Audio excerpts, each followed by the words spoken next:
আসসালামু আলাইকুম। শুরু করতে যাচ্ছি আমি পদ্মজা উপন্যাসের ৫৭তম পর্ব।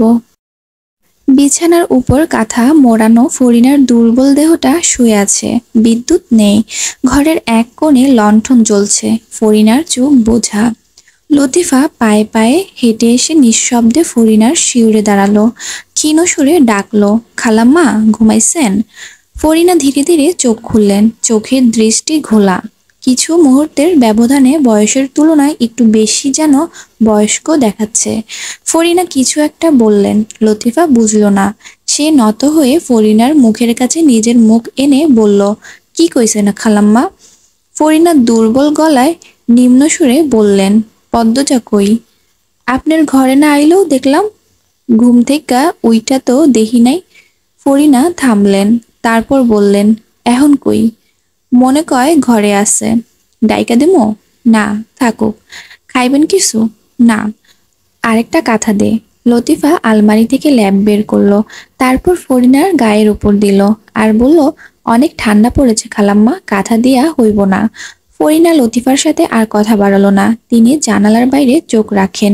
রাতের আকাশ দেখা যাচ্ছে আর শীতল হাওয়া শা শা করে ঘরের ভেতর ঢুকছে। তিনি আকাশের গায়ে বাবুর ছোটবেলার মুখটা দেখতে পেলেন।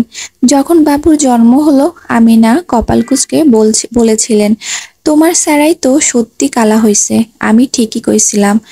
আমিনার কথা শুনে ফরিনার বিন্দুমাত্র রাগ হয়নি। বাবুর নিষ্পাপ মুখটা দেখে তিনি অভিভূত হয়ে পড়েন। সারা মুখে গুচ্ছ গুচ্ছ মায়া। এই মায়াময় শ্যামবর্ণের মুখ দেখে তিনি যেন পিছনের সব কষ্ট ধামাচাপা দিয়ে দিতে পেরেছিলেন। আদরে করে কোলে নিয়ে ডেকেছিলেন, আমার বাবু। মায়াময় এক রত্তি বাবুর নামকরণ হয় আমির হাওলাদার। ধীরে ধীরে বড় হয় আমির। মায়ের চুলের বেনি করে দেওয়া ছিল তার নিত্যদিনের অভ্যাস। মায়ের হাতের ৩ বেলা না খেলে পেটই ভরত না। কত শত আবদার ছিল তার, আম্মা আম্মা করে বাড়ি মাথায় তুলে রাখতো। যতবার আম্মা ডাকতো ততবার বোধ হয় নিঃশ্বাসও নিত না। ছোট থেকে আমির স্বাস্থ্যবান, তেজি। বাবা মায়ের আদরের একমাত্র ছেলে ছিল। যখন আমিরের বয়স ১৪ তখন সে ফরিনাকে কোলে নিয়ে পুরো বাড়ি ঘুরেছে। ফরিনা সেদিন আবেগে আপ্লুত হয়ে ছেলেকে বকেছেন, উচ্চস্বরে হেসেছেন। জীবনে স্বর্গীয় সুখ নিয়ে এসেছিল আমির। পিছনের কথা ভেবে ফরিনার ঠোঁট দুটি থরথর করে কেঁপে উঠল। চোখ দুটি ভিজে উঠল জলে। এই বয়সে এসে স্মৃতির নরকীয় যন্ত্রণা হজম করা খুব কষ্টের। কম তো বয়স হলো না, ৫০-এর ঘরে পড়েছেন। ফরিনার চোখের দেয়ালে টপকে উপচে পড়েছে লোনা জল। সেই জল দেখে লতিফা বিচলিত হয়ে উঠল। খালাম্মা, ও খালাম্মা, কান্দেন কেন? ফরিনা ঠোঁট কামড়ে কান্না আটকালেন। ভেজা কণ্ঠে বললেন, তুই যা লতু। লতিফা ঠায় দাঁড়িয়ে রইল। বেশ কিছুক্ষণ পর বলল, পদ্মরে কিছু কইেন না খালাম্মা, কষ্টে মইরা যাইব। সেরিডা ভালা আছে। ভালাই থাকুক। মা বাপ নাই। ফরিনা লতিফার চোখের দিকে তাকিয়ে প্রশ্ন করলেন, তুই সব জানতি লতু? লতিফা মাথা নত করে বলল, হ। ফরিনা হিংস্র সিংহের মতো গর্জে উঠে বললেন, আমারে আগে কইলি না কেন তুই? আমার বাবু কেমনে আমার হাত থেকে ছুইটা গেল? বাপের রক্ত কেমনে পাইল? ফরিনা কাশতে থাকলেন। উত্তেজিত হওয়ায় শরীরের হাড়ে হাড়ে তীব্র ব্যথা অনুভব হচ্ছে। কেউ যেন কাঁটা চামচ দিয়ে একটার পর একটা ঘা দিচ্ছে। লতিফা আতঙ্কিত হয়ে পড়ে। ফরিনার মাথায় হাত বুলিয়ে দিতে দিতে বলল, খালাম্মা আপনি চিল্লাইয়েন না, আপনার ক্ষতি হইব।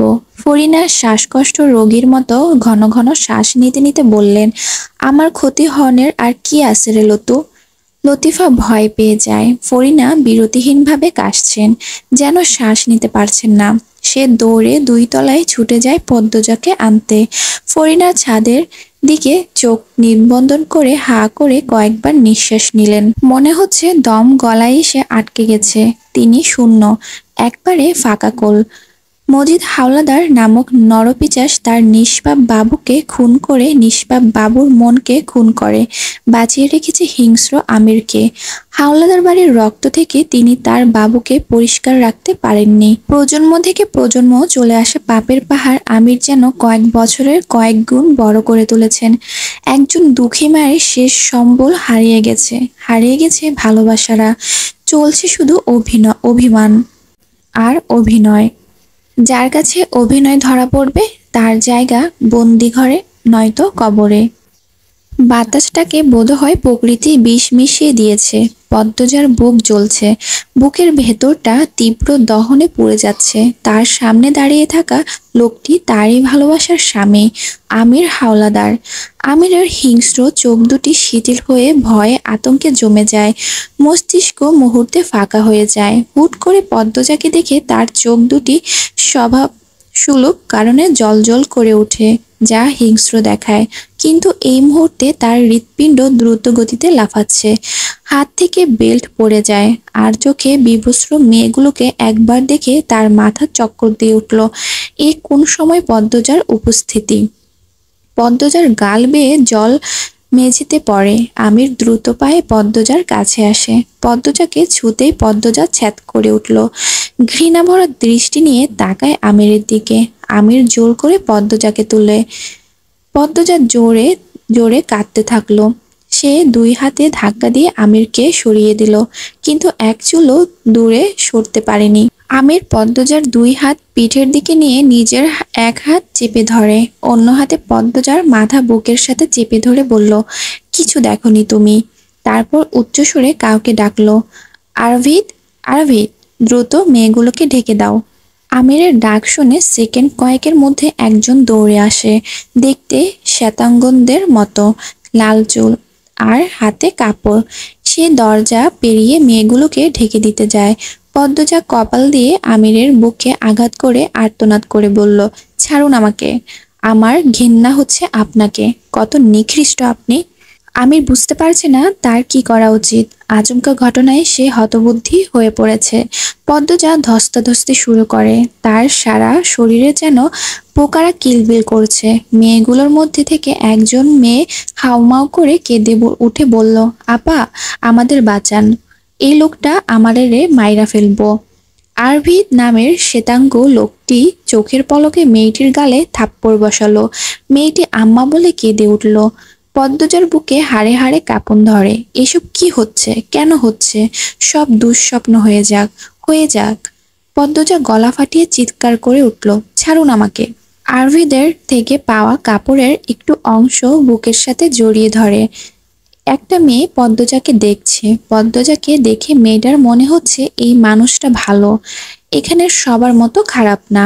তাই সে অনুরোধ করে বলল, আমাদের বাঁচান আপা, আমাদেরকে অনেক মারে ওরা। আমির কিছুতেই পদ্মজাকে হটাতে পারছে না, যেন জায়গায় জমে আছে। মেয়েটির কথা শুনে আমিরের মাথা রক্ত টকবক করে ওঠে। সে তার রক্ত চক্ষু দিয়ে ভয় দেখালো। আরভির মেয়েটির পেট বরাবর লাথি মারে। মেয়েটি কুকিয়ে উঠে কাপড়ের অংশ থেকে দূরে সরে গিয়ে দেয়ালের সাথে গিয়ে ধাক্কা খেলো। নগ্ন দেহটি দেয়ালের সাথে ধাক্কা খেয়ে মেঝেতে পড়ে গুটিয়ে যায়। সেই গুটিয়ে যাওয়া দেহটির উপর আরভির আরো কয়েকটি লাথি বসায়। মেয়েটি চিৎকার অবধি করতে পারল না। নির্মম পাশবিক অত্যাচারে পদ্মজাকে হিংস্র করে তুলল। সে শরীরের সবটুকু শক্তি দিয়ে আমিরকে দূরে সরিয়ে দিল। আমিরের খেয়াল ছিল মেয়েগুলোর দিকে, তাই সহজেই ছিটকে যায়। পদ্মজা মেঝে থেকে তুলে নিল ছুরি। আরভিদ কিছু বুঝে ওঠার পূর্বেই পদ্মজা তেড়ে এসে মুখ দিয়ে অদ্ভুত উচ্চারণ করে আরভিদকে আঘাত করল। আরভিদের পরনে ঘন জ্যাকেট ছিল, তাই তার বেশি আঘাত লাগেনি। তবে সে আকস্মিক আক্রমণে ঘাবড়ে যায়। পদ্মজাকে আঘাত করতে চায়। আমির চেঁচিয়ে উঠল, আরভিদ, থামো।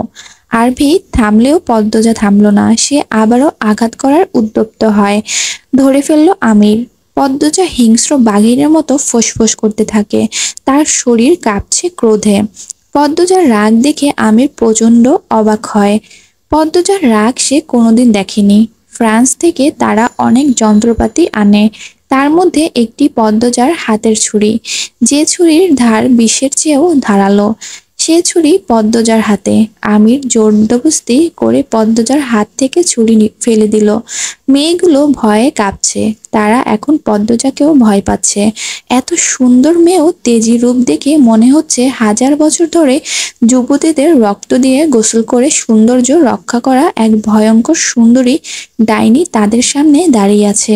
আমির পদ্মজাকে জোর করে টেনে হিঁচড়ে ঘরের বাইরে নিয়ে আসে। পদ্মজার হাত পা ছুটাছুটি করছে, চিৎকার করছে। দূরেই দাঁড়িয়েছিল আরেকজন লোক। তার চুলগুলো মেয়েদের মতন অনেক লম্বা, তবে ফর্সা। এত চেঁচামেচি শুনেও ভেতরে যায়নি, কারণ আমির না বললে তারা এক পাও নড়ে না।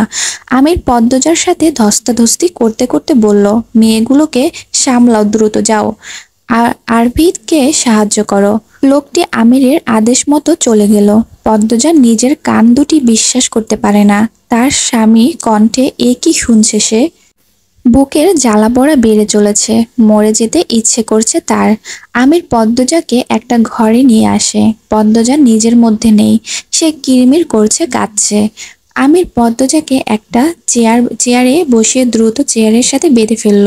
তখন পদ্মজার সুযোগ ছিল আমিরকে ধাক্কা মেরে পালানোর চেষ্টা করার, কিন্তু সে পারেনি। সে কার থেকে পালাবে? নিজের স্বামীর থেকে, যাকে সে ভালোবাসে, যে মানুষটা তাকে বুকে নিয়ে ঘুম পাড়ায়, খাইয়ে দেয়, শত শত আবদার পূরণ করে। পদ্মজা ডুকরে কেঁদে উঠল। এক হাতের উপর কপাল ঠেকিয়ে কাঁদতে কাঁদতে বলল, আমি মেনে নিতে পারছি না। আমির পদ্মজার চেয়ে কিছুটা দূরে চেয়ার নিয়ে বসলো। তার চোখে মুখে আতঙ্ক। সে চেয়ে রইল পদ্মজার দিকে।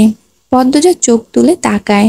আমিরের চোখে চোখ পড়ে। সে ঠোঁট দুটি ভেঙে কেঁদে বলল, আপনি আমাকে বাঁধতে পারলেন? আমির কিছু বলল না। পদ্মজা বলল, আপনি ওভাবে মেয়েগুলোকে মারতেও পারলেন? আমির আগের অবস্থানেই রইল। পদ্মজা নাক টেনে বলল, এত খারাপ আপনি? এত বেশি? মেয়েগুলোকে কেন মারছিলেন? আমির শুধু চেয়েই আছে। পদ্মজা বলল, এত নিষ্ঠুর আপনি? সব দুঃস্বপ্ন হতে পারে না? আমির পদ্মজার প্রশ্ন উপেক্ষা করে বলল, রিদওয়ান কোথায়? পদ্মজা কান্না থামিয়ে হাসল। ধারালো সেই হাসি। ঠোঁটে হাসি রেখেই বলল, আমাকে পাহারা দিতে রেখেছিলেন, তাই না? মারতেও কি বলেছিলেন? যা বলছি উত্তর দাও। পদ্মজা সেকেন্ড কয়েক আমিরের মুখের দিকে চেয়ে রইল। তারপর বলল, মেরে দিয়েছি। আমির চমকে উঠল। কি? মরেনি, হাসপাতালে আছে। আবারও পিনপতন নীরবতা। পদ্মজা আমিরকে দেখছে। যে মুখে মায়া ছাড়া কিছু দেখতো না, সে আজ সেই মুখটাই চিনছে না। বুকের ভেতরটা কেমন করছে। আল্লাহ যেন বুকের ভেতর জাহান্নামের আগুন ধরিয়ে দিয়েছে। পদ্মজার মস্তিষ্কের সব প্রশ্ন উধাও হয়ে গিয়েছে। শুধু দেখছে আমিরকে, ভাবছে আমিরকে নিয়ে। পদ্মজা স্লান হেসে জানতে চাইল, এখন কি করবেন আমাকে নিয়ে? বুকে ছুরি চালাবেন, নাকি রামদা? মারার জন্য আর কিছু কি আছে? আমির নিশ্চুপ। সে নিজেও জানে না সে কি করবে। পদ্মজা বলল, পশুরা কাউকে ভালোবাসে? আমির মুখ খুলল, বাসে বোধ হয়। পদ্মজা হাসলো। হাসতে হাসতে চেয়ারে হেলান দিল। তারপর আবার সোজা হয়ে বসলো। গুরুতর ভঙ্গিতে বলল, মেয়েগুলোকে ছেড়ে দিন। অসম্ভব। আমি ঠিক ছাড়িয়ে নিব। আর কিছু করো না। কি করবেন? খুনি তো? একটু ভয় ডর ঢোকাও মনে। বিশ্বাস করুন, আপনার বুকে ছুরি চালাতে আমার খুব কষ্ট হবে। আমির চকিতে তাকালো। পদ্মজা কথাটা বলে কাঁপতে থাকলো। নিয়তি তাকে কোথায় নিয়ে যাচ্ছে, কি বলাচ্ছে, এই কথাটা সে মন থেকে বলেনি। সে কিছুতেই এমন কথা বলেনি। আমির নিজেকে সামলে নিয়ে বলল, ভালোই তো ছিলাম আমরা। মুখোশধারীর সাথে আবার ভালো থাকা? একদম মায়ের মতো হয়েছ। নিখুঁত অভিনেতা। বাধ্য হয়ে। কে করেছে বাধ্য আপনাকে? তোমার আদর্শ, তোমার পবিত্রতা। আপনি কুলুঙ্গিত করেছেন। বিয়ে করেছি। কেন করেছেন? ভোগ করে মেরে নদীতে ভাসিয়ে দিতেন। তাহলে ভালোবেসে আজকের নরকীয় যন্ত্রণাটা সহ্য করতে হতো না। সব ভুলে যাও। রানীর হালে থাকবে। আমিরের কণ্ঠে জোর নেই। সে পদ্মজাকে চিনে। পদ্মজাকে সে এতদিন অন্ধকারে রাখলেও পদ্মজা তাকে আলোতে রেখেছিল। সেই আলো দিয়ে আমির চিনতে পেরেছে পদ্মজাকে। পদ্মজা অন্যায় মেনে নেওয়ার মেয়ে না। কিন্তু চেষ্টা তো করতে হবে। আজও পদ্মজা জানতে পারতো না কিছু যদি সে ঝড়ের কবলে না পড়তো। গুটি উলটপালট হয়ে গেছে। এরই বোধ হয় বলে চোরের 10 দিন, গৃহস্থের 1 দিন। পদ্মজা ছলছল চোখে আমিরের দিকে দেখে। সে চোখের সামনে সবকিছু দেখেও যেন বিশ্বাস করতে পারছে না। সর্বাঙ্গে যে কষ্টটা হচ্ছে, শরীর থেকে রুহ বের হয়ে যাওয়ার সময়ও বোধ হয় তেমন কষ্ট হয় না। পদ্মজার ঝরঝর করে কেঁদে দিল। এই কেমন নিয়তি তার! যতক্ষণ সে সামনে থাকে ততক্ষণ প্রেমের কথা বলা মানুষটা তাকে দড়ি দিয়ে বেঁধে রেখে ঠান্ডা মাথায় ভাবছে তাকে নিয়ে এখন কি করা যায়। পদ্মজা তার হাতের চুড়িগুলো দিকে তাকালো। চুড়ি দুটো তার মায়ের। মায়ের কথা খুব মনে পড়ছে। এই পৃথিবীতে তার একমাত্র ছায়া, একমাত্র ভরসা স্থান ছিল তার মা। মা মারা গেল। তারপর এই স্থানটা পরিবর্তন হলো আমিরের নামে। সেই মানুষটার রূপ এভাবে গিরগিটির মতো পাল্টে গেল, পাল্টে যায়নি, এমনই ছিল, শুধু মুখোশ পড়েছিল ছন্দবেশী। মেয়েগুলোর চিৎকার ভেসে আসে। তাদের অত্যাচার করা হচ্ছে খুব। কিছু একটা দিয়ে পিটাচ্ছে, ফ্যাস ফ্যাস শব্দ হচ্ছে। কোনো বাবা মায়ের চোখের মনিদের এভাবে অত্যাচার করা হচ্ছে। পদ্মজা চিৎকারগুলো ইঙ্গিত করে বলল, আপনার কষ্ট হয় না? একটুও হয় না? আমিরের ভাবান্তর হলো না। সে চিন্তায় মগ্ন। তার ছক উল্টে গেছে। এমন এক জায়গায় এসে ছক উল্টেছে যে আর ঠিক করার উপায় নেই। নতুন করে সাজালে সেখান থেকে হয় পদ্মজয়, পদ্মজা নয় এত বছরের পাপের সাম্রাজ্য ত্যাগ করতে হবে। তুখোর আমির মনে মনে পরিকল্পনা করল। আপাতত যে কাজের জন্য তার ছুটে আসতে হয়েছে অলন্দপুরে, সে কাজটা সম্পূর্ণ করতে হবে। এই চাপটা মাথার উপর থেকে গেলে তারপর অন্য কিছু।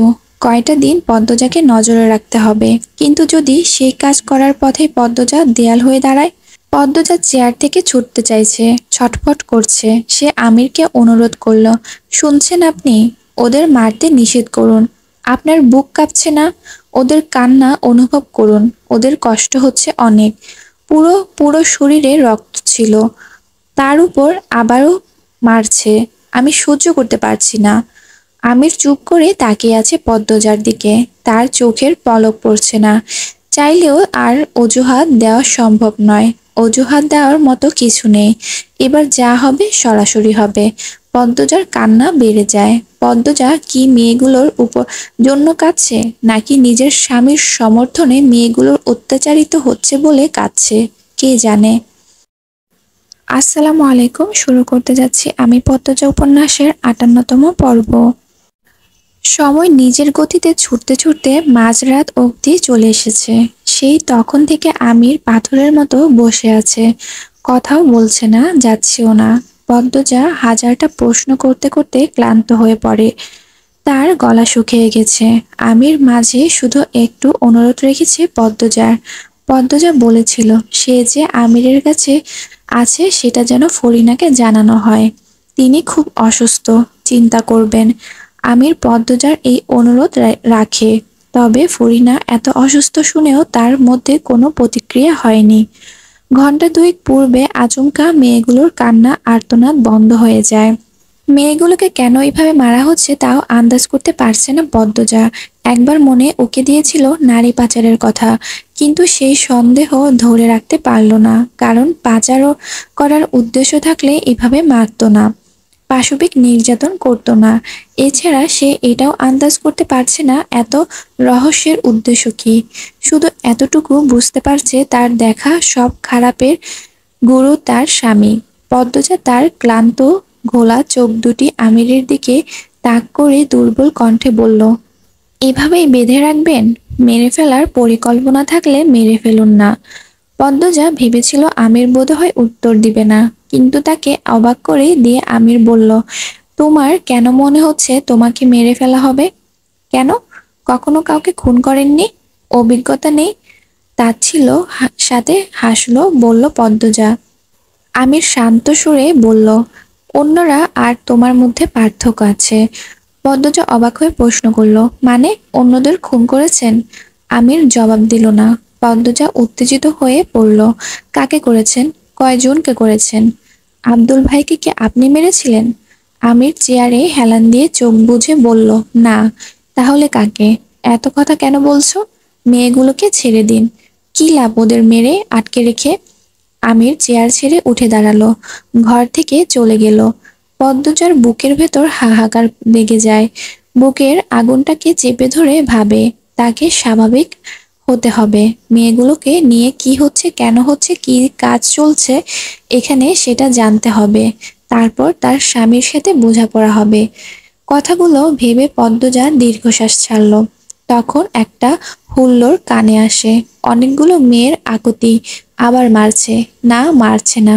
মেয়েগুলোর কণ্ঠ শুনে মনে হচ্ছে তারা বাম দিকে আছে, আর 10-12 জন একসাথে আছে। তবে কি এরা অন্য দল? এখানে আরো মেয়ে আছে? পদ্মজার কান খাড়া করে শোনার চেষ্টা করলো। আমিরের কণ্ঠ ভেসে আসছে, সে মেয়েগুলোকে খাওয়ার জন্য বলছে। তারপর একজনকে আদেশের সুরে বলল, রাফিদ, দেখো এরা যেন ঠিক করে খায়, আর সবার বাঁধন একসাথে খুলে দিবে না, একজন একজন করে খুলবে। আর চেঁচামেচি যেন না করে। খাওয়া শেষ হতে হাত মুখ বেঁধে ফেলবে। আমি আরভিদকে পাঠাচ্ছি। আরভিদ কোথায়? উত্তরে আরেকটি পুরুষ কণ্ঠ কি বলল পদ্মজা বুঝতে পারল না। সেই পুরুষ কণ্ঠটি ছাপিয়ে একটি মেয়ের কণ্ঠ ভেসে আসে। ভাই, আমারে ছাইড়া দেন।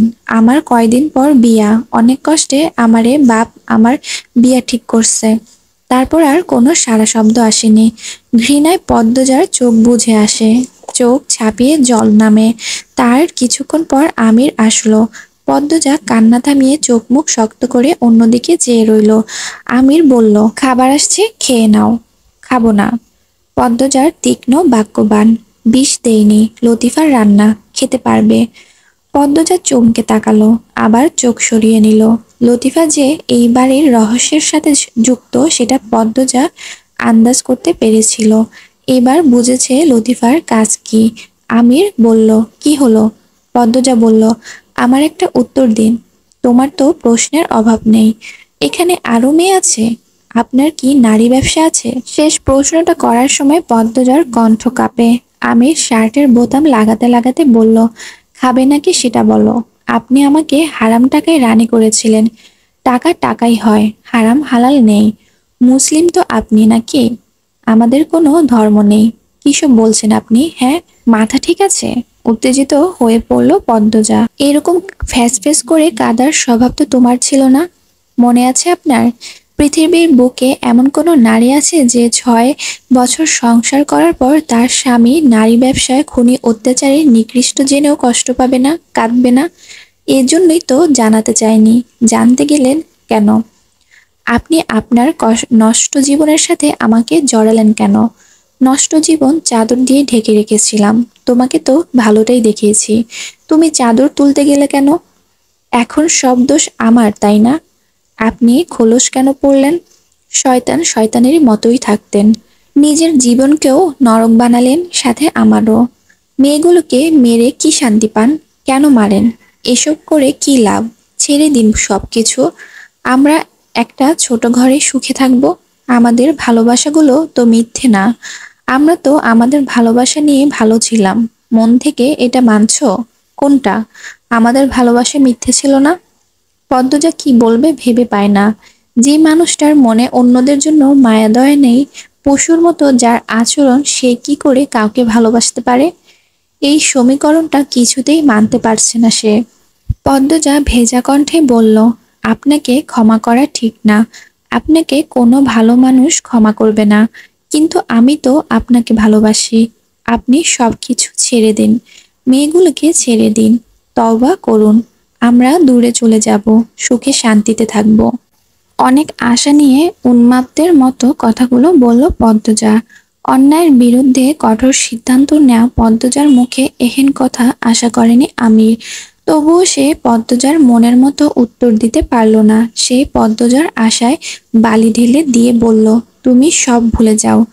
পদ্মজার বুক ফুঁড়ে দীর্ঘশ্বাস বেরিয়ে আসে। এই মানুষটার সর্বস্ব জুড়ে সে নেই। যদি থাকতো সবকিছু ছেড়ে ছুড়ে তাকে নিয়েই বাঁচার চেষ্টা করত। পদ্মজার বুকের ক্লান্ত শুকনো ব্যথাটা আবার বড় আকার ধারণ করে। আমির পদ্মজার বাঁধন খুলে দিল। পদ্মজা অবাক হয়ে প্রশ্ন করল, খুলে দিলেন যে? খাবে, চলো। যদি এখন পালিয়ে যাই, কোথায় যাবে, কার কাছে যাবে? জানেনই যখন আপনি ছাড়া আমার কেউ নেই, আপনিই আমার শেষ আশ্রয়, তাহলে ফিরে আসুন না আমার কাছে। আবার কাঁদছো? পদ্মজা লম্বায় আমিরের কাঁধ অব্দি। সে ছলছল চোখে তাকিয়ে থাকে আমিরের দিকে। রক্তজবা ঠোঁট দুটি চোখের জলে ভিজে ছপছপ করছে। আমিরের চোখের দৃষ্টিতে যেন প্রাণ নেই, নিষ্প্রান্ত শীতল। পদ্মজার আচমকা আমিরকে শক্ত করে জড়িয়ে ধরল। আমির 2 পা পিছিয়ে যায়। পদ্মজা জোরে জোরে কাঁদতে কাঁদতে বলল, আপনি এভাবে অচেনা হয়ে যাবেন না। আমি বেঁচে থেকেও মরে যাব। আমার ভালোবাসাকে এভাবে পর করে দিবেন না। আমার ভালোবাসাকে এভাবে পর করে দিবেন না। আপনার মনে আছে, একবার আমি রাগ করে 2 দিন কথা বলিনি। তখন আপনি বলেছিলেন, আমাকে এভাবে অচেনা হতে দেখে আপনার কষ্ট হচ্ছে। ভালোবাসার মানুষ অচেনা রূপের মতো ভয়ঙ্কর কষ্ট দুটো নেই। এখন আমার সেই ভয়ঙ্কর কষ্ট হচ্ছে। আপনি আমাকে কেন কষ্ট দিচ্ছেন? আমি সব ভুলে যাব। আপনি ভালো হয়ে যান। মেয়েগুলোকে ছেড়ে দিন। ধ্বংস করে দিন আপনার সব পাপের চিহ্ন। আমির এক হাত রাখে পদ্মজার মাথার উপর। পদ্মজা অশ্রুভরা চোখে তাকায়। আমির পদ্মজার চোখের জল মুছে দিয়ে বলল, গালে ব্যথা পেয়েছো কি করে? এতক্ষণে দেখেছেন? না, সেদিন জঙ্গলে এসেছিলাম, কাঁটা লেগেছিল, তারপর রিদওয়ান মেরেছিল। কেন আসতে গেলে? সাধারণ দুনিয়ার বাইরেও মানুষ বানানো আরেক জগৎ থাকে। সেই জগতে পবিত্র মানুষদের ঢুকতে নেই। ভেঙে ফেলুন সব। নিজের হাতে যত্ন করে করা সাম্রাজ্য ভাঙা যায় না। পাপের সাম্রাজ্য ধরে রেখে কেন পাপ করবেন? আমাদের ভালোবাসাকে কেন বলি দিবেন? আমার রক্ত ভালো না। কেউ আমাকে পশু বলে আমার আনন্দ হয়। তাহলে আপনি ছাড়বেন না কিছু? না। পদ্মজা নিরাশ হয়ে বসে পড়ে চেয়ারে। আমির বলল, খাবে নাকি খাবে না? আমি এখানে খেতে আসিনি, তাহলে না খেয়েই থাকো। পদ্মজা চুপ থাকে, নিজের মস্তিষ্ককে শান্ত করার চেষ্টা করে। খেয়ে দিয়ে সুস্থ থাকতে হবে, মেয়েগুলোকে বাঁচানোর চেষ্টা করতে হবে। এখন নিজেকে এভাবে ভেঙে যেতে দেওয়া যাবে না। সে লম্বা করে কয়েকবার নিঃশ্বাস নিল, তারপর বলল, খাবো। আমির বের হয়ে যায়। সেদিন রাতে আর ফিরে আসেনি। মেয়েদের মতো সিল্কি লম্বা চুলের লোকটি খাবার নিয়ে আসে। তার নাম রাফেদ। পদ্মজা যতক্ষণ খায় দাঁড়িয়ে থাকে। পদ্মজা খাওয়া শেষ হতেই রাফেদ পদ্মজাকে বাঁধতে চাইলো, তখন পদ্মজা প্রশ্ন করলো, উনি কোথায়? আপনি কেন বাঁধছেন? বাইরে গিয়েছেন। আমাকে বলেছেন আপনাকে খাওয়া শেষ হলে বেঁধে রাখতে। কি করতে গিয়েছে? এত সব বলতে পারবো না। স্যার অনেক রাগী। স্যারকে রাগাবেন না। যা বলবে মেনে নিবেন। আপনার স্যার তো আমাকে ভয় পায়। আমার কথায় সারাক্ষণ এই ঘরে ছিল। ভয়ে কেঁপেছিল। বিশ্বাস করুন। রাফেদ হাসলো। এই হাসিকেই বোধহয় বলে শয়তানের মতো হাসা। মজা করছেন? আচ্ছা, ওই সাদা খরগোশটা কোথায়? খরগোশ? ওই যে সাদা দেখতে, আরভিদ বা এরকম কোনো নাম। তা জেনে আপনি কি করবেন? রাফেদ এগিয়ে এসে বাধার জন্য।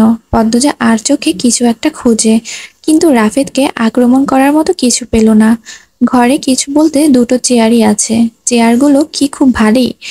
একবার চেষ্টা করে দেখা উচিত। পদ্মজা 2 পা পিছিয়ে যেয়ে বলল, আপনাদের বাড়িটা অনেক সুন্দর।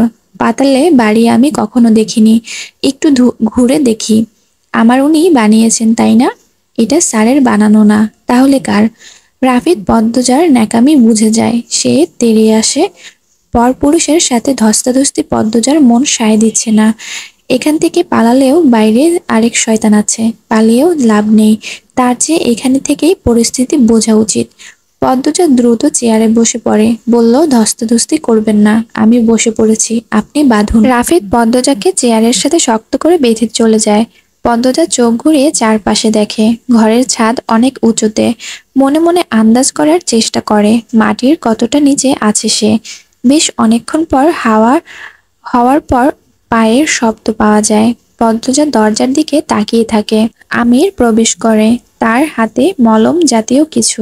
পদ্মজা কিছু না বলে চুপ করে বসে থাকে। আমির পদ্মজার দিকে মলম এগিয়ে দিয়ে বলল, ঔষধপত্র নিয়ে আসা উচিত ছিল। আমি কি জানতাম নাকি এখানে আমার বর শয়তানের রাজত্ব নিয়ে বসে আছে? খুব কথা বলছো। মেয়েগুলোকে ছেড়ে দিন। এক কথা বারবার বলো না।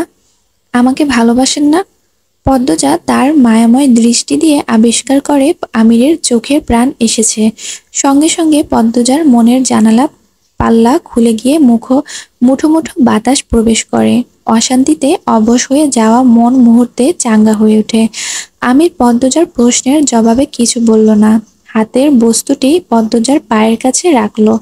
তারপর পদ্মজার বাঁধন খুলে দিয়ে বলল, গালে পায়ে লাগিয়ে নিও, দরজায় ধাক্কাধাক্কি করো না। বলেই সে বেরিয়ে যায়। দরজা বাইরে থেকে তালা মেরে দেয়। পদ্মজার চাঙ্গা হয়ে যাও মন আবার মেঘ জমে। সে মেঝেতে ভঙ্গিতে বসে পড়ে। বর্তমান।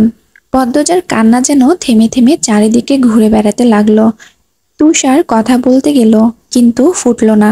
পদ্মজার বিষাদর ভরা মুখটা দেখে তাকিয়ে রইল। পদ্মজা দুই হাতে মুখ ঢেকে কাঁদতে শুরু করলো। মেয়েটার কান্না রোগ বোধহয় সেদিনই থেকেই হয়, যেদিন জানলো তার স্বামী আসল পরিচয়। তুষার থামতে বলল না, পদ্মজাকে কাঁদতে দিল।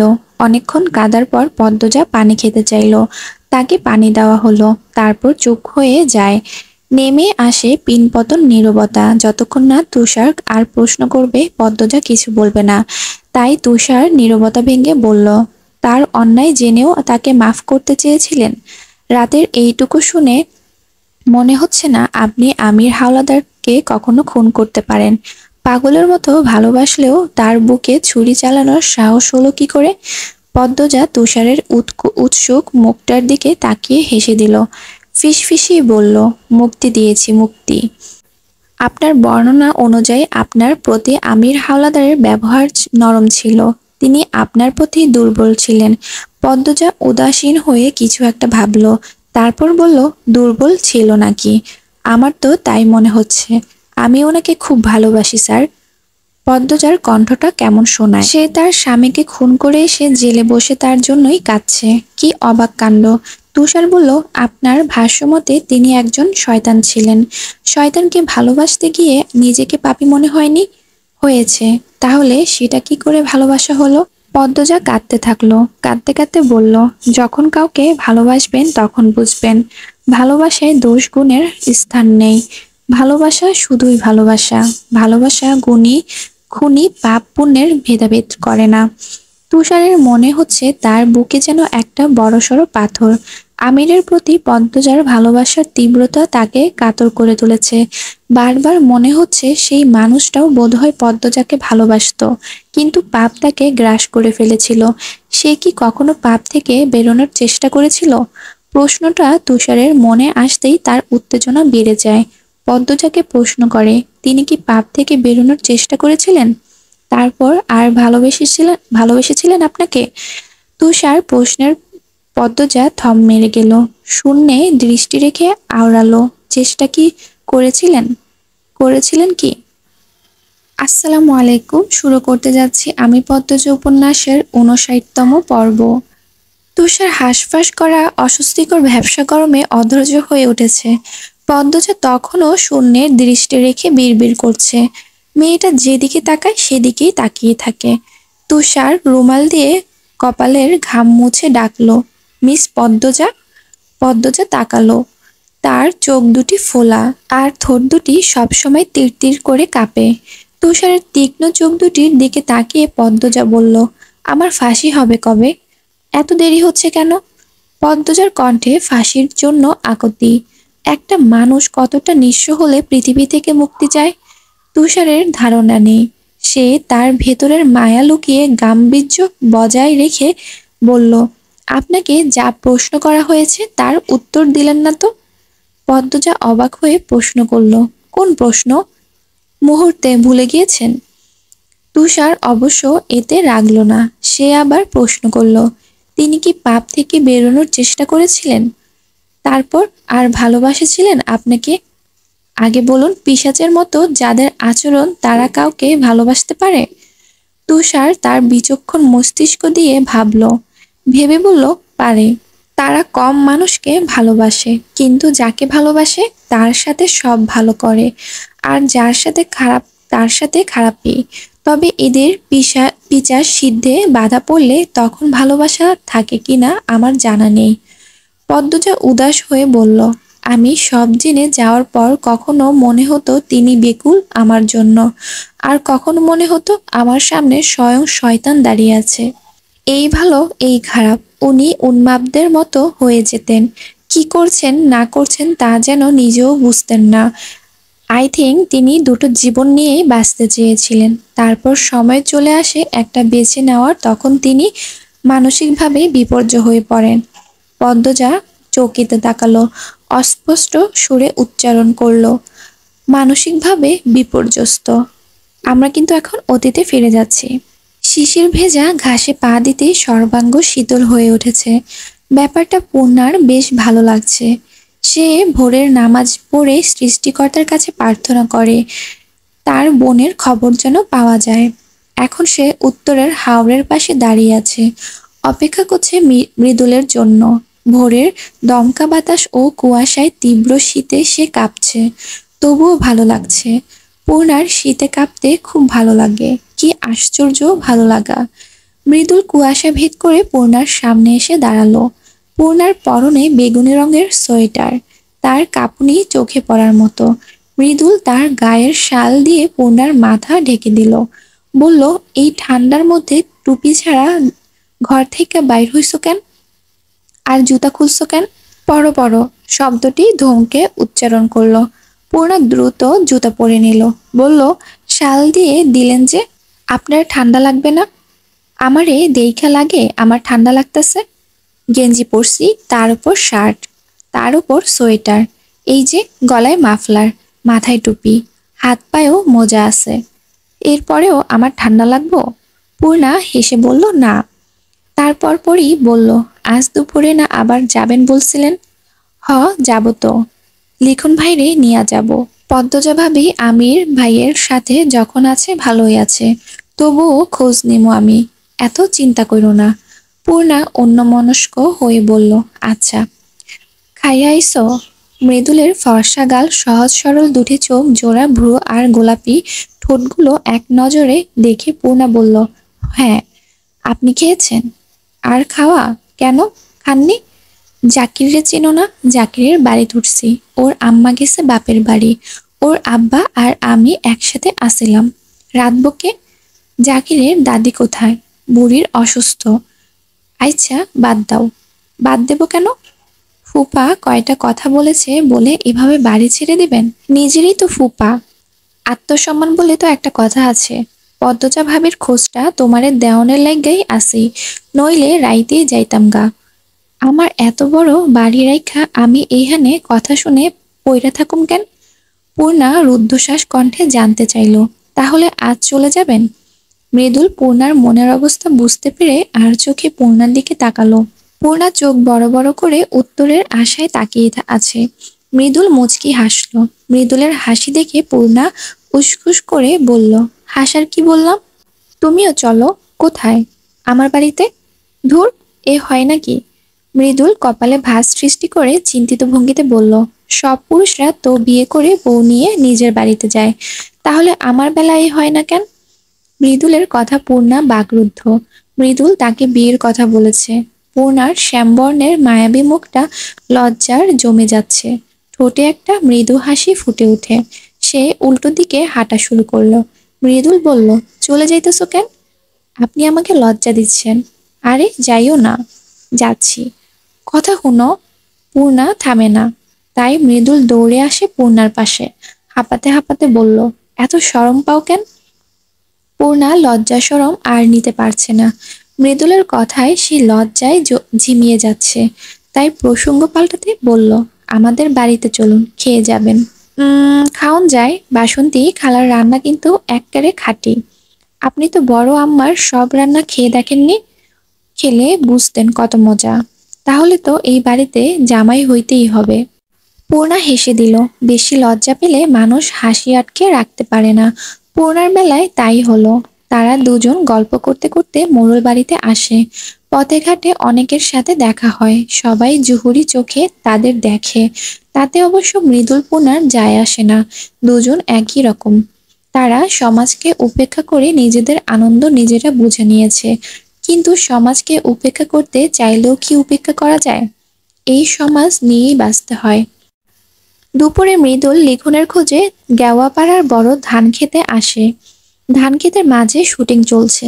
একটা সুন্দর গ্রাম্য গানের তালে লিখন নাচছে, মাথায় গামছা বাঁধা, পরনে লুঙ্গি শার্ট। সব বেশভূষাতেই তাকে সুন্দর লাগে, আকর্ষণীয়। দূরের পথের বট গাছের আড়ালে কয়েকটা মেয়ে দাঁড়িয়ে আছে। তারা তাদের স্বপ্নের পুরুষকে দেখছে, যার সামনে দাঁড়ানোর সাহস এবং ক্ষমতা কোনোটাই তাদের নেই। লিখনের সাক্ষাৎ তাদের ঘুম কেড়ে নেয়। মৃদুল দাঁড়িয়ে থেকে শুটিং দেখে। লিখনের খেয়াল মৃদুলের পড়তেই সে হাত নাড়ায়। মৃদুলও হাত নাড়ালো। শুটিং শেষ হতেই লিখন আসে। মাথা থেকে গামছা সরাতেই ঝাঁকড়া চুলগুলো সূর্যের আলোয় ঝলমল করে ওঠে। সে মৃদুলের সাথে করমর্দন করে বলল, দুঃখিত, তোমাকে অপেক্ষা করতে হলো। আমার ভালোই লাগতেছিল। একজন দুটো চেয়ার নিয়ে আসে। লিখন বলল, বসো। দুজন বসলো। মৃদুল বলল, ও বাড়িতে যাচ্ছি। তুমি যাবা তো? হ্যাঁ, যাব। তবে আমি বাড়ির চেয়ে দূরে থাকবো। বাড়ির ভেতরে বা কাছে যাব না। এটা ভালো দেখাবে না। খারাপ দেখাইবো কেন? আর বলো না। একজন মজার ছেলে আজ আমাকে বলেছে, আমাকে হাওলাদার বাড়িতে দেখা যায় সব সময়। কার জন্য যাই? পদ্মজার জন্য নাকি? আমাদের আগে কোনো সম্পর্ক ছিল নাকি? এমন অদ্ভুত কথা। কিন্তু গিয়েছি মাত্র 2 দিন। একজনের মুখ থেকে আরেকজনের মুখে এভাবে ছড়িয়ে গেলে পদ্মজার জন্য খুব খারাপ হবে, সম্মান হানি হবে। মানুষ মিথ্যে কইলে হইব? তোমাকে আমি আগেও বলেছি, পদ্মজা একবার অসম্মানিত হয়েছে। এজন্য আমার খুব ভয় হয়। আমার এই একটাই ভয়, মিথ্যে হোক অথবা সত্য, পদ্মজা দুর্নামই হোক সেটা চাই না। তাইলে যাওনের কি দরকার? লিখন হাসলো, হেসে বলল, রাগ করো না মৃদুল। 6 বছর আগ থেকে আমার নামের সাথে পদ্মজার নাম জড়িয়ে। একটু কানাঘষা আছে। এখন যদি বারবার ওই বাড়িতে যাই, মানুষ অনেক কথা বানাবে। বুঝছি ভাই, রাগ করি নাই। তাহলে চলো, আমি কাপড় পাল্টে নিই, তারপর যাব। দুজন চলে আসে হাওলাদার বাড়িতে।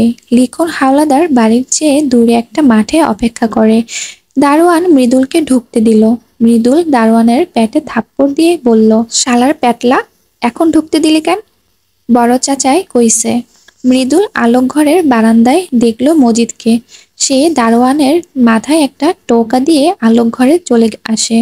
মজিদ হাওলাদার চেয়ারে বসে বই পড়ছেন। এই মানুষটা মৃদুলের খুব পছন্দের। এমন সৎ উদার মানুষ সে দেখেনি। দেখলেই ভক্তি চলে আসে। অলন্দপুরের মানুষ সুখী এই মানুষটার জন্যই। সব সময় বাইরে থাকেন, হুটহাট বাড়িতে পাওয়া যায়। মৃদুল মজিদের সামনে এসে দাঁড়ালো, সালাম দিল, আসসালামু আলাইকুম মামা। মজিদ হাওলাদার বই থেকে চোখ তুলে উত্তর দিলেন, ওয়ালাইকুম আসসালাম। মৃদুল নাকি? জি মামা। তুমি বাড়ি ছেড়ে কোথায় গিয়েছো? রাতে দেখলাম না। মৃদুল মাথা নত করে বলল, আলম ভাইয়ের বাড়িতে, জাকিরের আব্বা। তুমি আমার বাড়ি রেখে অন্যের বাড়িতে গিয়ে থাকছো? এটা ঠিক না মৃদুল। আমি অসন্তুষ্ট হয়েছি। কেউ অপমান করলে কি আর থাকা যায়? শুনছি আমি, এটা খলিলের বাড়ি নাকি? আমার বাড়ি। তুমি এইখানেই থাকবে। আজ চইলা যাবো আমি বাড়িতে। এ তো তোমার রাগের কথা, রাগের সিদ্ধান্ত। আর কয়টা দিন থেকেই যাও। ফুপার কথা রাখো। তোমার আব্বা শুনলে কি বলবেন? আব্বারে কইতাম না, যা বলছি শোনো। আচ্ছা মামা, যাও ঘরে যাও। দুপুরে খেয়েছো? না। না খেলে খেয়ে নাও। যাইতাছি। আচ্ছা মামা, আমির ভাই কই? আমির তো ঢাকা গেছে। কয়দিন ধরে? গতকাল বিকেলেই গেল। পদ্মজা ভাবিরে নিয়ে গেছে? হ্যাঁ, দুজনই গিয়েছে। চলে আসবে 2-3 দিনের মধ্যে। আচ্ছা মামা, গত কয়দিন আমির ভাই কই আসিল? ঢাকা আসিল। তারপরে সে পদ্মজাকেও নিয়ে গেছে? পদ্মজার বিশ্ববিদ্যালয় কোনো ব্যাপারে বোধ হয়। এত কি আর আমাদের বলে? তুমি এত ভেবো না। যাও, খেতে যাও। মৃদুল মজিদের কথা বিশ্বাস করে নিল। অবিশ্বাসের প্রশ্নই আসে না। মৃদুল ভাবল, তাহলে দাঁড়ালো যে আমির ভাই এতদিন ঢাকা ছিল, তাই পদ্মজা ভাবিকে নিরাপত্তা দেওয়া হয়েছে। এই জন্য কাউকে ঢুকতে দেওয়া হয়নি। আমির ভাই পদ্মজা ভাবির জন্য কেমন পাগল সবাই জানে, তাই এই পাগলামি মানা যায়। তারপর কোনো জরুরি কাজে পদ্মজা ভাবিকেও নিয়ে যাওয়া হয়। মজিদ মামার কথা মতো সেই জরুরি কাজ পদ্মজা ভাবির বিশ্ববিদ্যালয়ে কোনো ব্যাপারে হতে পারে। পরীক্ষা বা অন্য কিছু। মৃদুল মনে মনে খুশি হয়। সে মজিদকে বলল, মামা আমি আইতাছি। তারপর বেরিয়ে আসলো। লিখনকে সব বলল। তারপর ভাবনাও জানালো। লিখনও মেনে নিল। মৃদুল চলে যেতেই মজিদ হাওলাদার হাঁপ ছেড়ে বাঁচলেন। আমিনার কাছ থেকে তিনি শুনেছেন মৃদুল লিখন এসেছিল, আর কি কথা হয়েছিল তাও জেনেছেন, তাই গুছিয়ে ব্যাপারটাকে সামলাতে পেরেছেন। আসসালামু আলাইকুম। শুরু করতে যাচ্ছি আমি পদ্মজা উপন্যাসের ৬০তম পর্ব। হাত পা বাঁধা অবস্থায় বিছানায় পড়ে আছে পদ্মজা। তাকে স্বাগতম দরজা দিয়ে A1 নামে একটা ঘরে রাখা হয়েছে। দুপুর অবধি সে ঘরে বন্দি ছিল। হাত পা বাঁধা ছিল না। তারপর যখন কতগুলো মেয়ের বুকফাটা আর্তনাদ তাকে কাঁপিয়ে তোলে, বাতাস ভারী হয়ে উঠে, তখন দরজায় জোরে জোরে শব্দ করেছে। ফলস্বরূপ তার হাত পা বেঁধে তাকে অন্যদিকে নিয়ে আসা হয়েছে। রাফেদ নিয়ে এসেছেন। গতরাতের পর আমিরের সাক্ষাৎ আর মেলেনি। মানুষটা এখানেই আছে, সে কণ্ঠ শুনেছিল, শুধু তার কাছে আসেনি।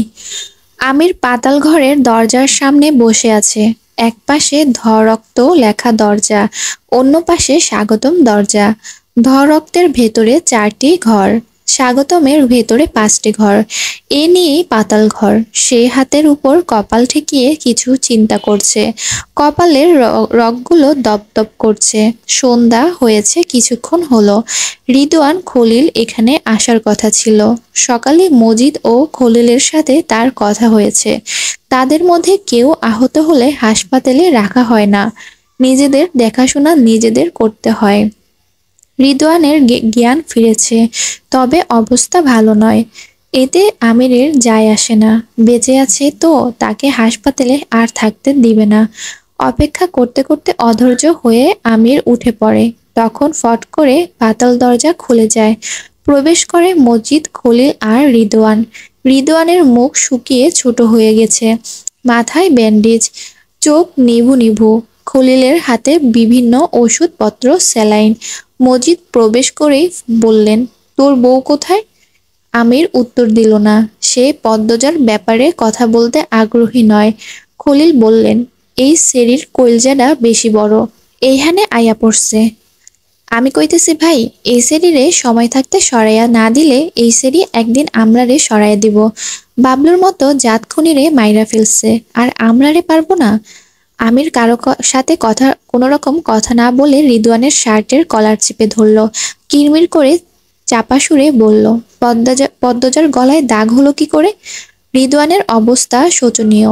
তাকে আরো কয়টা ঘন্টা সময় দিলে সে কিছুটা শক্ত হয়ে যেত। আমির এভাবে চেপে ধরাতে তার জান বেরিয়ে আসতে চাইছে। মজিদ আমিরকে টেনে সরিয়ে আনে, বলে, মারিস না, মরে যাবে। আমির তার ভয়ঙ্কর চোখ দুটি রিদওয়ানের মুখের উপর রেখে বলল, কুত্তার বাচ্চারে আমি জবাই দেব। আমির আব্বা, এখন বইয়ের প্রতি মায়া দেখানোর সময় না। মাত্র 8 দিন বাকি। রিদওয়ানকে সুস্থ হতে হবে। আমাদের সবাইকে মিলে কাজ করতে হবে।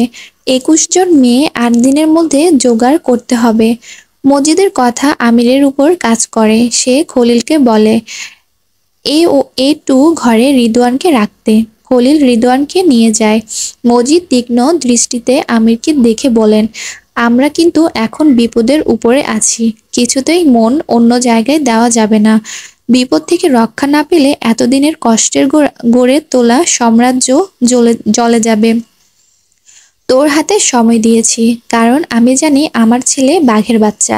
সে সব কিছু পারে, থাবা দিয়ে সব ধ্বংস করে দিতে পারে। অর্থের উপরে কিছু নেই, অর্থ দিয়ে সব কেনা যায়। মজিদের কথাগুলো আমিরের উপর বিষাক্ত বিষের মতো প্রভাব ফেলে। মুহূর্তের মধ্যেই তার পূর্বের ধ্যান জ্ঞান মস্তিষ্ক জুড়ে বসে। পদ্মজার সাথে দেখা হওয়ার পর সে এলোমেলো হয়ে গিয়েছে। কিন্তু এমন তো হওয়া যাবে না, কিছুতেই না। নারীর আকুতি মিনতি, তার অর্থের চেয়ে সুন্দর পৃথিবীতে আর কিছু নেই। আমির অদ্ভুত ভঙ্গিতে ঘাড় বাঁকালো। তারপর মজিদকে নিয়ে ধরক্তে প্রবেশ করলো। ধরক্তে B1 ঘরে প্রবেশ করতেই মজিদের মনটা ভালো হয়ে যায়। নগ্ন কতগুলো দেহ রক্তাক্ত হয়ে পড়ে আছে, মাঝে মাঝে এক দুটো নড়ছে, গঙ্গাচ্ছে, যা তাদের জন্য চক্ষু শীতল দৃশ্য। আরভিদ এসে জানালো দুটো মেয়ে মারা গেছে। আমি ভ্রুকুটি করে জানতে চাইলো কোন দুটি মেয়ে। আরভিদ লাঠি দিয়ে ঠেলে দুটি নিস্তেজ দেহ দেখালো। আমির বলল, দুটোকে আলাদা করো, আর একটা বস্তা আর ছুরি রামদা নিয়ে আসো। চাচারে বলো আসতে। আরভিদ চলে গেল। মজিদ বললেন, আজ ট্রলার লাগবে? লাগবে। লাশ রেখে দিলে দুর্গন্ধ ছড়াবে। আর মন্তরে বলে দিও বড় নদীতে ফেলতে, মাদিনীতে যেন না ফেলে। শফিক বলেছে কয়দিন পর পর একই নদীতে লাশ পায়, যা সন্দেহ বাতিক। ওদের থানায় তদন্ত চলছে। মজিদ মহা বিরক্ত নিয়ে বললেন, মন্তরে মনে চায় জুতা দিয়া পিটাই, বারবার বলার পরও একই ভুল করে। কয়টা ঘা দিলেই ঠিক হয়ে যাবে। রাফেদ পদ্মজার জন্য খাবার নিয়ে আসে। প্লেট বিছানার এক পাশে রেখে পদ্মজার হাত পায়ের বাঁধন খুলে দিল। বন্দি দশা থেকে মুক্তি পেয়ে রাফেদ কিছু বুঝে ওঠার পূর্বে রাফেদকে জোরে ধাক্কা মারল পদ্মজা। রাফেদ এমন আক্রমণের জন্য প্রস্তুত ছিল না। 200 বছরের পুরনো পাতাল ঘরের দেয়ালে বাড়ি খেতেই মাথা চক্কর দিয়ে উঠল। ততক্ষণে পদ্মজা বেরিয়ে যায়। পদ্মজা নিশ্চিত হয়ে গেছে তাকে কেউ আক্রমণ করবে না। আমির আক্রমণ করতে নিষেধ করেছে, তাই সে নির্ভয়ে রাফেদকে আঘাত করে বেরিয়ে যায়। এক ছুটে প্রবেশ করে ধরক্তে। আমিরের সাথে তার কথা আছে। সে কি চায় জানতে চায়। এভাবে সময়টাকে থামিয়ে রাখলে চলবে না। B1 ঘরের সামনে এসে দাঁড়ালো পদ্মজা। গতকাল দেখেনি দরজায় B1 লেখাটি, আজ দেখেছে। তার বুক ধুরপুর করে কাঁপছে। মজিদ হাওলাদারের কথা শোনা যাচ্ছে, হাসি শোনা যাচ্ছে, শোনা যাচ্ছে গঙ্গানের শব্দ। পদ্মজার লোমকূপ দাঁড়িয়ে পড়ে। সে দরজা ঠেলে উকি দেয়। গতকালের দৃশ্যের চেয়েও ভয়ঙ্কর এক দৃশ্য ভেসে ওঠে। মেঝেতে রক্তের বন্যা। প্রতিটি মেয়ে অচেতনের মতো পড়ে আছে। তারা চিৎকার করছে না, যেন প্রাণ যাওয়ার অপেক্ষাতেই আছে তারা। মজিদ হাওলাদার লাঠি দিয়ে মেয়েগুলোর স্পর্শকাতর স্থানে পাশবিক উল্লাসে আঘাত করছে। তার চেয়ে কিছুটা দূরে দামি একখানা চেয়ারে বসে আছে আমির, কিছু কাগজ দেখছে। পাশেই খলিল হাওলাদার বসে আছেন। একটা মেয়ের দেহ ছুরি দিয়ে কেটে বস্তায় ভরছেন, যাতে কেউ দেহ শনাক্ত করতে না পারে। সামনে রয়েছে রামদা 3টে। বীভৎস দৃশ্যটি যে কাউকে ভীত ও সন্ত্রস্ত করে তুলবে। পদ্মজার বেলাও তা হয়। বমি গলায় এসে আটকে যায়। শরীর বেয়ে একটা আগুন ছুটে এসে মাথায় থেমে যায়। সঙ্গে সঙ্গে পদ্মজা চোয়াল শক্ত হয়ে আসে। সে ঝড়ের গতিতে তেড়ে এসে বয়স্ক শয়তান মজিদকে এক ধাক্কায় ছুঁড়ে ফেলে দেয় দূরে। মজিদ হাওলাদার উবু হয়ে বসে পড়েন। নাক ফেটে রক্ত বেরিয়ে আসে। মজিদ মেঝেতে উবু হয়ে পড়তেই খলিল উঠে দাঁড়ায়। পদ্মজার চুলের মুঠি টেনে ধরে। সেকেন্ড খানিক পার হতে পারেনি তার আগেই আমির খলিলকে থাবা দিয়ে সরিয়ে দেয়। এক হাতে জড়িয়ে ধরে পদ্মজাকে। আমিরের ছোঁয়া গায়ে লাগতেই পদ্মজার ছ্যাদ করে উঠল। এই ঘৃণ মানুষটিকে সে এখন সহ্য করতে পারছে না। আমিরকে ধাক্কা দিয়ে সরিয়ে মেঝে থেকে রামদা তুলে নিল। আমিরের দিকে রামদা তাক করে সাপের মতো হিস হিস করতে করতে বলল, আমি কিন্তু মেরে দেব, একদম একদম মেরে দেব। পদ্মজার গলা কাঁপছে, শরীর কাঁপছে। চারপাশে রক্তাক্ত দেহ ছড়িয়ে আছে। একপাশে মানুষের দেহের টুকরো। সে ভেতরে ভেতরে ভেঙে গুড়িয়ে যাচ্ছে। এই পরিবেশ সে নিতে পারছে না। এমন নির্দয় বর্বর মানুষ ছিল পাকসেনারা। এই কথা সে শুনেছে তার মায়ের কাছে। সে যেন পাকসেনাদের বাঙালির রূপে দেখছে। পদ্মজা অস্থির হয়ে চারপাশে দেখে। মেয়েগুলো কিভাবে বাঁচানো যায় জানা নেই, কোনো পথ নেই। খলিল পদ্মজার দিকে ছুরি ছুঁড়ে মারার জন্য উদ্যত হয়। তখন আমির হুঙ্কার দিয়ে উঠল, আমি বলতাছি হাত নামা। কি জঘন্য আমিরের ভাষা, চোখের দৃষ্টি, হুঙ্কার। পদ্মজার গা রি রি করে উঠে। সে আমিরের দিকে রামদা উঁচু করে বলল, যারা যারা আছে সবাইকে ছেড়ে দিন, নয়তো নয়তো আমি আপনাকে মেরে ফেলবো। পদ্মজা ঘামছে, তার কথা এলোমেলো, তার শরীরের অস্থিরতা। একবার এদিকে তাকাচ্ছে আর একবার ওদিকে। দিক দিশা হারিয়ে ফেলেছে, কি করবে ভেবে পাচ্ছে না। তার মাথায় কাজ করছে না। বমি ঠেলে ঠুলে উপরের দিকে আসছে। আরভি দরজার পাশে এসে দাঁড়ায়। রাফেদ তার পিছনে মাথায় হাত দিয়ে দাঁড়িয়ে আছে। পিছনে কারো উপস্থিতি টের পেতেই পদ্মজা ফিরে তাকালো। সুযোগ পেয়ে আমির পেছন থেকে পদ্মজাকে জড়িয়ে ধরল। পদ্মজার হাত থেকে রামদা ছিনিয়ে নিল। পদ্মজা কিরমির করতে করতে থাকে। মুখ দিয়ে ক্রোধে বের হতে থাকে অদ্ভুত কিছু শব্দ। আমির পদ্মজাকে নিজের দিকে ফিরিয়ে ধমকে বলল, এইবার বেশি বাড়াবাড়ি হয়ে যাচ্ছে, থামো। পদ্মজা অগ্নি চোখে আমিরের দিকে তাকালো। সে আমিরের সাথে ধস্তাধস্তি শুরু করে। নিজের অজান্তে খামচে আমিরের হাত থেকে রক্ত নিয়ে আসে। ছটফট করতে থাকে। পদ্মজার গা থেকে শাড়ি পড়ে যায়। ভেসে ওঠে শরীরের অনেকাংশ। সম্পর্কে মজিদ খলিল যাই হোক না কেন, আমির জানে তারা কতটা নিকৃষ্ট। তাদের চরিত্র, চাহনি সব নিয়ে তার ধারণা আছে। তাই সে দ্রুত পদ্মজাকে শাড়ি দিয়ে ঢেকে দিল। শক্ত করে চেপে ধরল। আচমকা পদ্মজা বমি করতে শুরু করে। যা ছিটকে পড়ে আমিরের চোখে মুখে। সে চোখ মুখ কুঁচকে ফেলে। পদ্মজার শরীর নেতিয়ে পড়ে। আমির পদ্মজাকে নিয়ে A1 চলে আসে। দুর্বল শরীরেও পদ্মজার তেজ কমেনি। আমিরও হারার পাত্র নয়। তার পুরুষালী শক্তির সাথে পদ্মজা পেরে ওঠেনি। একসময় পদ্মজা থেমে গেল। ডুকরে কেঁদে উঠল। আমির দূরে সরে দাঁড়ায়। এ কি শুরু হয়েছে? তার এই রাজত্বে এমন বিশৃঙ্খলা কখনো হয়নি। পদ্মজার জন্য বারবার কাজে বিঘ্ন ঘটছে। পদ্মজাকে অন্দরমহলে পাঠানো সম্ভব না। পদ্মজা যেভাবে রিদওয়ানকে আঘাত করেছে, তাতে আর ভরসা নেই পদ্মজার উপর। যে কোনো মুহূর্তে পদ্মজা হাতের বাইরে চলে যেতে পারে। একমাত্র সে পারে পদ্মজাকে নিয়ন্ত্রণ করতে। আর এই মুহূর্তে তার অন্দরমহলে ফেরা যাবে না। 2-3 দিন লাগবে ফিরতে। আমির মনে মনে ভেবে নেয়, বাকি যে কয়টা দিন সে এখানে আছে পদ্মজাকে এক ঘরে বেঁধে রাখবে। কিছুতেই বাঁধন খোলা যাবে না। আমির পদ্মজার দিকে এগোয়। পদ্মজা চিৎকার করে উঠল, খারাপ লোক, ঘেন্না হচ্ছে আমার, ঘেন্না হচ্ছে। পদ্মজা প্রবল আক্রোশে আমিরের পায়ের কাছে থুতু ফেলল। আমির পদ্মজার 2 হাত পিঠের দিকে নিয়ে শক্ত করে চেপে ধরল। বেঁধে ফেলল দড়ি দিয়ে। তারপর বিছানায় ফেলে পা বাঁধতে বাঁধতে বলল, ভুল করলে এখানে এসে। এত নাক না গলালেই ভালো থাকতে, সুখে থাকতে। পদ্মজা ক্রোধে আক্রোশে ঘরে আছে। হাত পা বেঁধে ফেলল। মুক্ত আছে।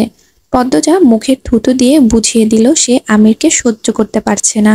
আমিরের মুখে থুতু পড়তেই তার মাথা চড়ে যায়। পদ্মজা, আমাকে ডাকবেন না আপনি, পিশাচ একটা। আমি কিন্তু তোমার গায়ে হাত তুলব। আমি আশা করি না যে আপনি আমাকে মারবেন না।